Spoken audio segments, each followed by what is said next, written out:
In Chapter 19, we're going to be talking mostly about securities markets and instruments that operate in and around securities markets. First of all, a little bit of basics. Securities markets are simply financial marketplaces for stocks and bonds, in which stocks and bonds are operated with and upon. And they serve two primary functions, as your text points out. Number one, to assist businesses in finding long-term funding to finance capital needs. And number two, to provide private investors a place to buy and sell securities such as stocks and bonds. Now, the types of security markets that we typically refer to are primary and secondary markets. Primary markets are those that handle the sale of brand new securities. Secondary markets are those that handle the trading of securities between investors, with the proceeds of the sale going to the seller.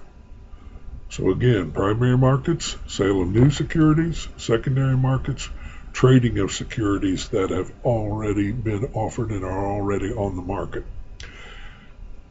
Here we talk about and typically hear about what's known as an IPO, or an initial public offering. It is simply the first offering of a corporation's stock. Now, we typically talk about individuals that are involved with these institutions as investment bankers and institutional investors. Investment bankers are simply specialists that assist in the sale and issue of new securities. Those folks are investment bankers. Institutional investors are large organizations such as pension funds, mutual funds, hedge funds, manners of speaking such as that either invest their own funds or the funds of others. Of course, this involves the stock exchange. Those of you, I'm sure, have heard of the New York Stock Exchange. It's simply an organization whose members can buy and sell securities on behalf of companies and individual investors. There's also what's known as an over-the-counter market, or an OTC market. It provides companies and investors with a means of trading stocks not listed on the National Securities Exchange. Not everything is listed on those exchanges.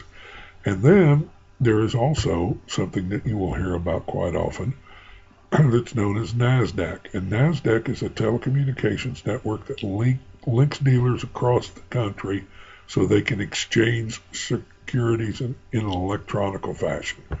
It's simply an electronic stock exchange. Now, there are several stock exchanges throughout the world. NYSE Euronext, there's a NASDAQ, of course, London Stock Exchange, Tokyo Stock Exchange, the Deutsche Börse, which is a German stock exchange, and so on and so forth. There are several throughout the world. Now, these are adjudicated, if you will, and controlled by an organization known as the Securities and Exchange Commission, or the SEC. And it was an agency that was created in 1934 through the Securities and Exchange Act, and it is responsible for the regulation of the various stock exchanges. Now, another definition that your text talks about here is a prospectus, and a prospectus is simply a condensed version of the economic and financial information of a company. That company must file a prospectus with the Securities and Exchange Commission before issuing stock. And quite simply, it is to allow prospective investors to get a glimpse at the financial and economic well-being of the organization that they may be buying shares of stock from. Now, talk about a few more definitions so this can be easier to understand. First of all, stocks are shares of ownership in a company. Simply that, shares of ownership in a company. A stock certificate is evidence of that ownership. typically physical evidence of that ownership. And dividends are part of a firm's profits that the firm may distribute to stockholders as either cash or additional shares. Now, if you'll notice, I emphasized may. Please remember from last chapter, dividends never have to be declared. They never have to be paid. There is no legal regulation. Now, advantages of issuing stock? Well, quite simply, stockholders are owners of a firm and never have to be repaid their investment. Please understand that the sale of shares from one individual to another is not a repayment from the organization to that initial investor. It is simply sale of the shares of ownership. Again, there's no legal obligation to pay dividends, and quite simply, issuing stock can improve a firm's balance sheet since, if you'll remember from last chapter, this is part of equity financing and occurs or creates no debt. Remember, there was debt financing and equity financing. Stock issuance is a part of equity financing in that it creates no debt. Now, disadvantages? Quite simply, stockholders have the right to vote for a company's board of directors. They have say. In fact, in the proper hierarchy, stockholders are the highest level of management of an organization in which shares of stock exist. Issuing new shares of stock can therefore alter the control of the firm, depending upon who purchases those shares. Dividends are paid from after-tax profits and are not tax deductible, so there is no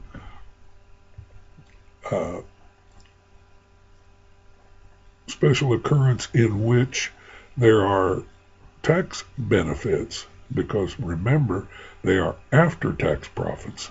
Therefore, they're not tax deductible. And quite simply, the need to keep stockholders happy can affect management decisions. And honestly, not everyone that owns stock has the same level of acumen or the same level of understanding when it comes to running a business. Now, there are two classes of stock, and this is important: common stock and preferred stock. Common stock is the most basic form. Holders have the right to vote for the board of directors and share in the profits if dividends are approved. Repeat that. They have the right to vote for the board of directors and share in the profits if dividends are approved. This is contrasted with preferred stock. Preferred stock owners are given preference in the payment of company dividends before common stock dividends are distributed. In other words, if a dividend happens, preferred stockholders will get their money first. Also, it can be converted to common stock. Common stock cannot be converted to preferred, but preferred can be converted to common. And one of the things that I like to look at with regards to preferred stock and common stock is preferred stock has what's known as first call. In other words, whenever anything happens financially with the firm, preferred stock must be dealt with before common stock. Now, let's talk a little bit, shift gears a little bit, talk a little bit about bonds. A bond is a corporate certificate indicating that an investor has lent money to a firm or a government. Now, the principal of that bond is the face value. In other words, a $10,000 bond has a face value or a principal of $10,000. The interest is the payment that the bond issuer makes to the bondholders to compensate them for the use of their money. Much the same as if you borrow money from a bank. If someone issues bonds, if a company issues bonds, they must pay interest to the bond purchasers for compensating them, or in order to compensating them to compensate them for the use of their money. Now, advantages of issuing bonds. Bondholders are creditors, not owners of the firm, and cannot vote on corporate matters. Unless they are also stockholders, they have no say on corporate matters. Bond interest is tax deductible, so this can be more attractive to investors sometimes than stocks. Bonds are a temporary source of funding and are eventually repaid, and bonds can be repaid before the maturity date if they contain a call provision, what's known as a call provision. That means that if the call comes out for that bond to be repaid, it must be repaid by the time of that call provision, regardless of whether that was the length of the bond or not. For example, 5-year, 10-year, so on and so forth. Disadvantages: bonds increase debt. They are debt financing. They are not equity financing as stock is. They are debt financing. And quite honestly, the perception of the firm by the marketplace at large can be affected. The idea is you have just taken on more debt. Paying interest on bonds is a legal obligation. They must be paid. Unlike dividends, which never have to be declared, bond interest must be paid. And as this next point says, if bond interest is not paid, legal action can in fact be taken. And the face value of the bond must be repaid on the maturity date. It can be repaid before the maturity date. It must be repaid on the maturity date. Now, the next graphic chart just gives you some separate bond ratings. AAA down to C or D, depending upon the particular firm. Moody's goes from AAA down to C. Standard & Poor's and Fitch go from AAA down to D. And you will see the description of the rating beside that. That makes a difference because it is based upon what the market perceives as your credit worthiness, as your bond worthiness. Now, there are different classes of corporate bonds. There are unsecured bonds, known as debenture bonds, that are not backed by specific collateral, and then there are secured bonds that are backed by collateral, typically land or equipment. Now, a couple of special issues, or special features, if you will, that we need to talk about concerning bonds.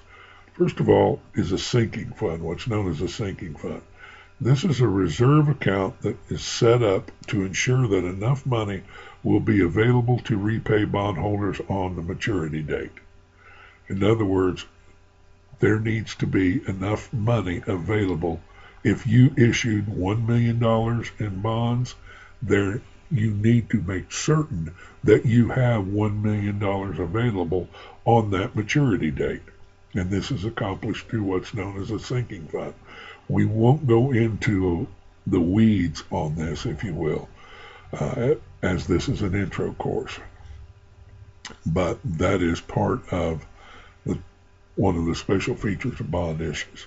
Also, there are callable bonds that permits issuers to pay off the principal before the maturity date. Now, people would wonder, well, why wouldn't that be a good idea? The reason that it wouldn't be a good idea for the person purchasing the bond is if you purchase a $10,000 bond, and let's say that there's payable interest over the length of the bond issue, there's payable interest of $5,000. If the bond is paid off early, in other words, the principal is paid off early, there will be some interest that you will not get. Thus meaning that that $10,000 bond that you thought would bring you $5,000 in interest, plus of course the repayment of your original $10,000, is now less because, folks, whether it's paid off early or on the maturity date, you still will receive, in this example, the $10,000. If the bond is callable, you may or may not receive the full $5,000 in interest.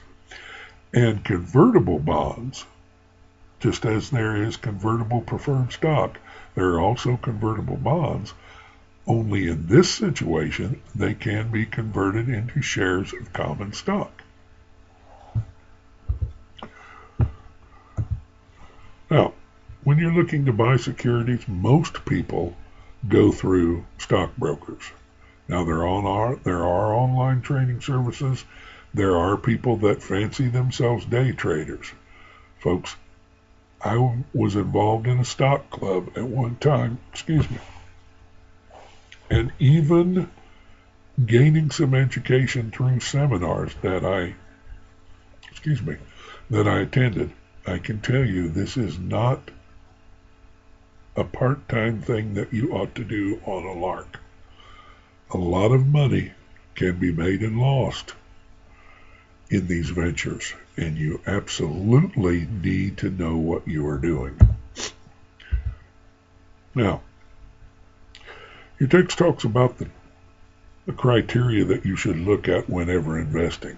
The 5 investment criteria are as follows. First of all, the risk involved. What is the risk for you getting back, at the very least, the money you invested? Number 2, what is the potential yield? Are you looking at 5% over 10 years? Are you looking at 2% over 30 years? What is the potential yield? Number 3, absolutely, you have to look at, or should look at, the duration. Because please remember, folks, that if you invest $10,000 in a vehicle that has a duration of 10 years, that $10,000 is tied up potentially for the entire 10 years. That is $10,000 that you simply will not have available to you to utilize in other fashions. Number 4, liquidity. In the event of financial matters, financial issues, financial problems, if you will, how liquid is the instrument? In other words, how easy is it to convert into ready cash? And finally, number 5, the tax consequences. It can make a difference. Again, please remember, bond interest is tax deductible.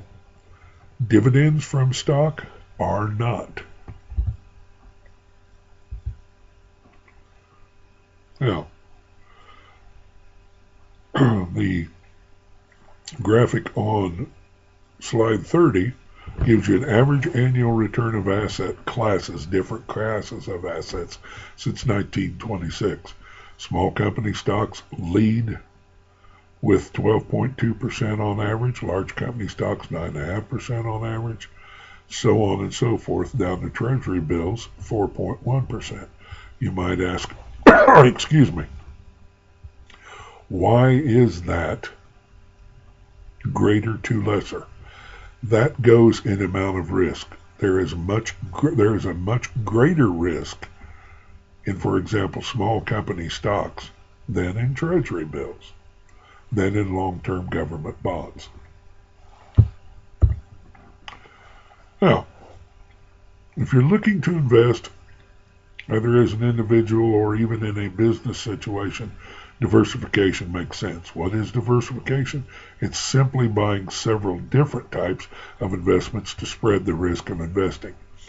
I would be willing to bet that at least some point in your life you have heard someone say to you, don't put all your eggs in one basket. That's basically what is meant here, folks. For example, as shown, a diversifying investor may put 25% of their money into U.S. growth stocks, 25% in government bonds, 25% in dividend-paying stocks, 10% in an international mutual fund, and the rest in the savings account. Why would you want to spread this around? Because if one has a detrimental run, concerning your money, at least you have not placed 100% of your investment money into that particular vehicle, which of course would mean total ruin. Yeah. I like this slide, and it says the sun never sets on stock opportunities. That is because for quite some time now, folks, there is always a stock exchange open somewhere. Sun never sets on stock opportunities, and the sun never sets on money.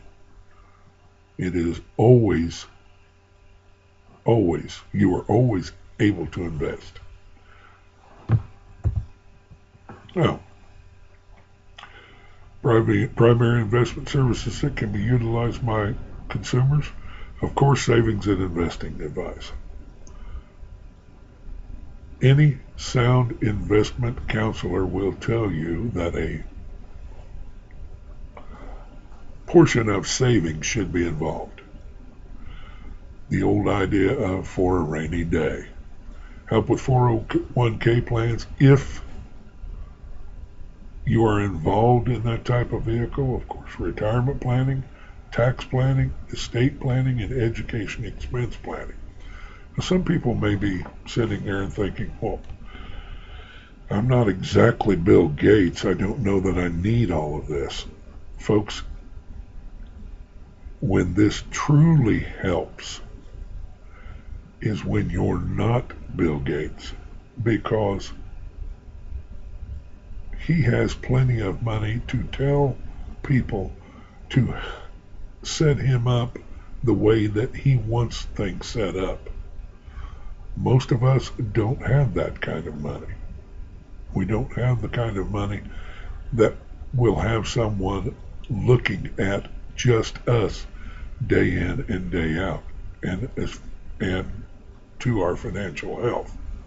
So it always helps to be involved in at least some of this. Now, perceptions of the market. Quite often, if you listen to financial news or business news, you will hear about bull markets and bear markets. Bull markets simply are markets in which investors believe that the stock prices in general are going to rise, and bear markets are the exact opposite. And it depends upon what you do, or your investment strategy, if you will, if you believe we are in a bull market or if you believe we are in a bear market. Now, here's just a graphic that shows you some of the bear market declines in the Standard & Poor's 500 listings, top 500 listings, over several time periods. Notice 2007 to 2009, there was a 52.5% drop in prices. That meant on average, the decline was a little more than half. Now, how do you select stocks? Well, one of the things that you need to think about when selecting stocks that will affect you concerning taxes happens to be what's known as capital gains. Capital gains are defined as the positive differences between the price at which you bought a stock and what you sell it for. In other words, you buy a stock for $1, you sell it for $2, your capital gain is $1. Now, another way that you will look at this, or perhaps should look at this with regards to investment, is what kind of stock you want to be involved with. Blue chip stocks are typically very solid performers.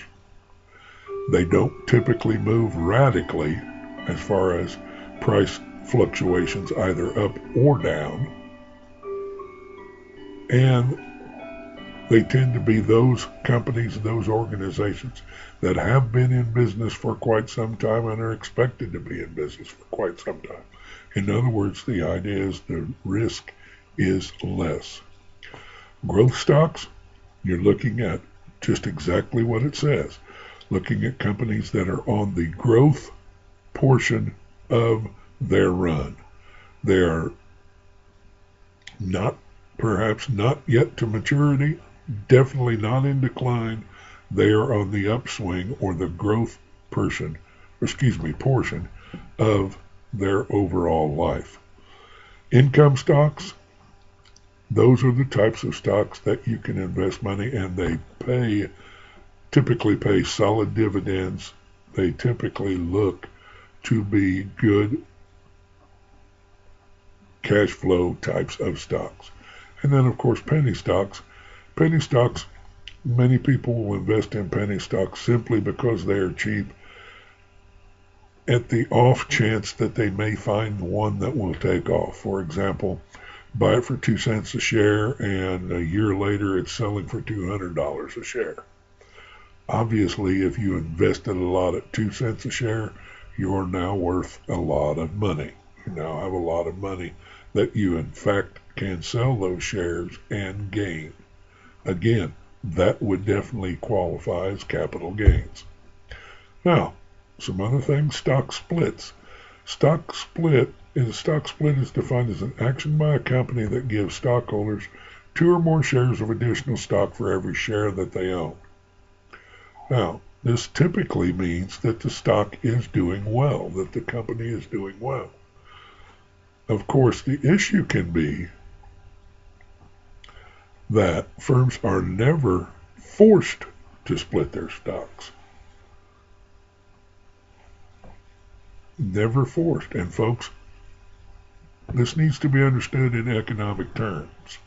If you have 100 shares of stock that sell for $5 a piece, or are valued at $5 a piece on the market, looking at $500, thus having $500 worth of stock, and it does not split, you still have $500 worth of stock currently. Now, if it splits, for example, a 2-for-1, you now have 200 shares that are worth $5 per share. So you have simply doubled your money by the organization splitting the stock. Now, this obviously can be a good thing because of the fact not only that it shows the health and vitality, the economic health and vitality of a company, but as the second point in this slide shows, it causes no change in the firm's ownership structure and no change in the investment value. In other words, if a stock is trading at $5, simply splitting it will not change that $5 value. Now, it may in fact change, but that is not because of the split. That is because of other market conditions. Now, what if you don't have $1 million or $2 million laying around? You can still become involved in the stock market by buying stock on margin. Buying stock on margin is simply borrowing some of the purchase price from the brokerage firm itself, whatever firm you utilize. Now, the margin is the portion of the purchase price that the investor must pay with their own money. And the reason this is important is if the broker has issues for whatever reason, and has problems or matters that affect it in a negative economic fashion, they can issue a margin call. And when they issue that margin call, the investor has to come up with the money to cover any losses that may be incurred or that may have been incurred. This is a demand situation, and if a margin call is issued, quite literally, it can wipe out the monetary health of individuals if they have not prepared themselves for this potentiality. Now, we won't really go into understanding stock quotations because we could spend pretty much an entire semester on this.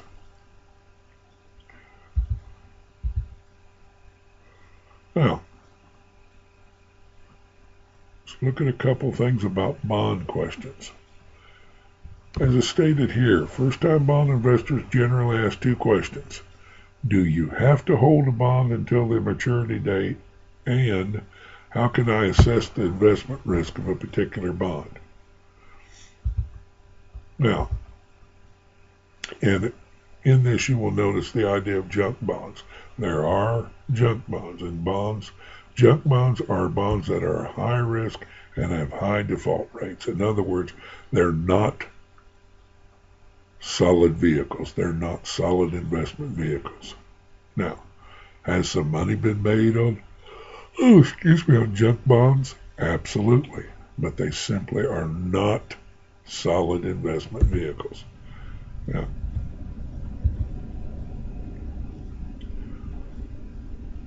when you look at a bond quotation, and we'll just look at a couple of these ideas. First of all, you'll notice the price in this example, $104.32. That is the price of that particular bond. The coupon, or the interest rate, if you will, is 7.35. The maturity date in this one was October 1st, 2012. Oh, excuse me. The payment frequency of those coupons, in other words, the payment frequency of when the interest is paid, is semi-annually. The first payment was to be April 1st, 2000, which would let me know that this bond was either issued in 1999 or 2000. It's a corporate type of bond, and it is not callable. Now that just gives you some ideas. And again, every bond will be different, although they will have the same categories. The numbers will be different. Now, there is also the capability of investing in mutual funds and exchange-traded funds. A mutual fund, and this is one of these definitions that's rather wordy, so please place it in your own words if it helps to understand. But it's an organization that buys stocks and bonds and then sells shares in those securities to the public. The fund that is put together, or that results from investors' money, is utilized to buy stocks according to the fund's purpose, whatever type of fund it is and the purpose of that fund. Now, exchange-traded fund, or an ETF, if you will, is a collection of stocks and bonds that are traded on the securities exchanges, but are traded more like individual stocks than mutual funds. Again, some difference. We won't go into this in depth because, quite honestly, it can get very wonky with regards to financial jargon.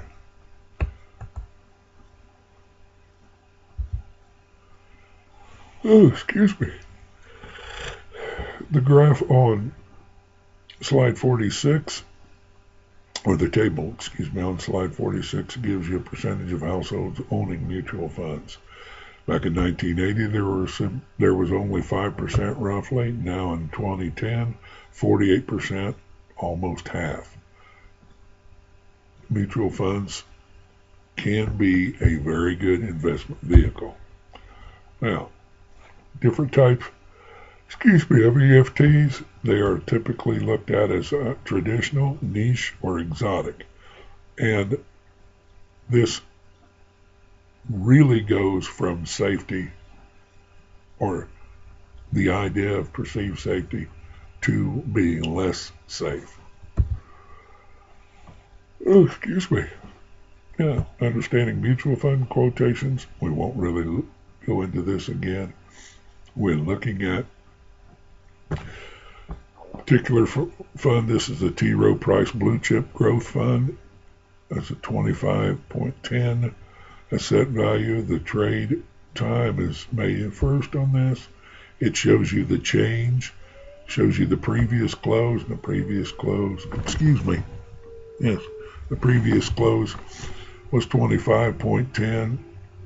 As you can see, it was 2/100ths of a drop, very minor change, and it gives you the graph over to the side, gives you an idea of how that fund has been performing over the time span that is shown. Now, this just gives you an idea and a table on comparing investments. Gives you an idea of, first of all, the type of investment. First, it talks about the degree of risk. Then it talks about expected income, whether that is secure, whether that is steady, or whether that is variable. And it also talks about possible growth, or in other words, the capital gain. First two examples, bonds and preferred stock, there is little capital gain. They are considered very safe, but very slow as far as growth. Common stock, mutual funds, and EFTs are considered to be good growth vehicles. Why is this important? It's important because you need to know what you want your investments to do, how you expect your investments to perform.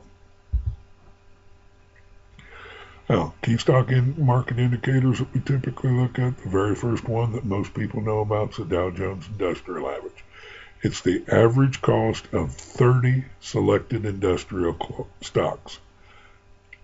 Many people ask, do those industries ever change? Yes, they do. It's not always the same industries. Now, as you can see, critics say that the 30 company Dow is too small a sample and suggest following the Standard & Poor's 500. This is 500 average, 500 selected stocks and their average cost. The idea being, of course, you get a better picture overall. As you can see, the 500 tracks performance of 400 industrial stocks, 40 financial stocks, 40 public utility stocks, and 20 transportation stocks. At the very least, it can be said that it covers a wider breadth of the overall economy, or the overall market, if you will. Now, talks about market turmoil. October 29th, 1929, known as Black Tuesday, the market lost 13% of its value. October 19th, 1987, the market suffered its worst one-day drop to that point, when it lost 22% of its value. And October 27th, 1997, fears of an economic crisis in Asia caused widespread panic and losses. This just gives you an idea of the potential volatility.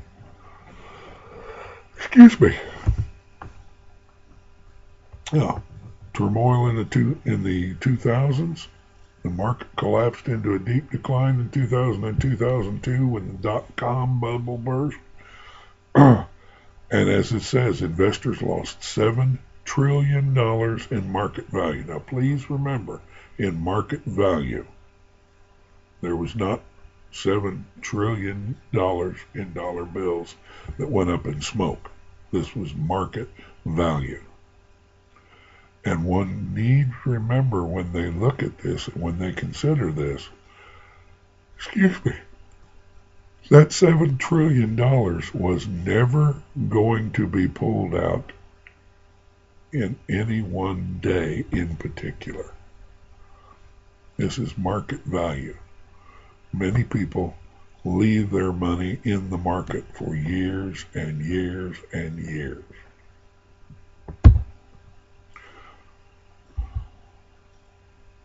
Now,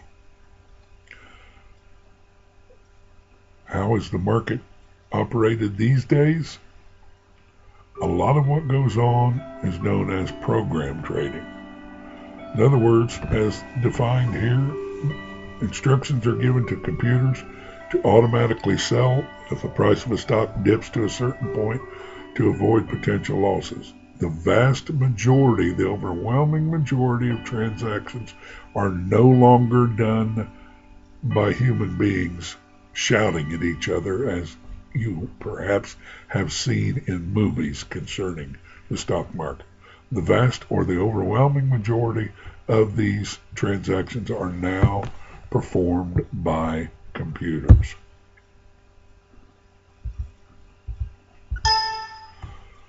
Oh, again, gone through this rather rapidly.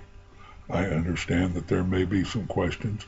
I tried to keep this out of the weeds because, quite honestly, folks, these latter chapters could take up at least half a semester.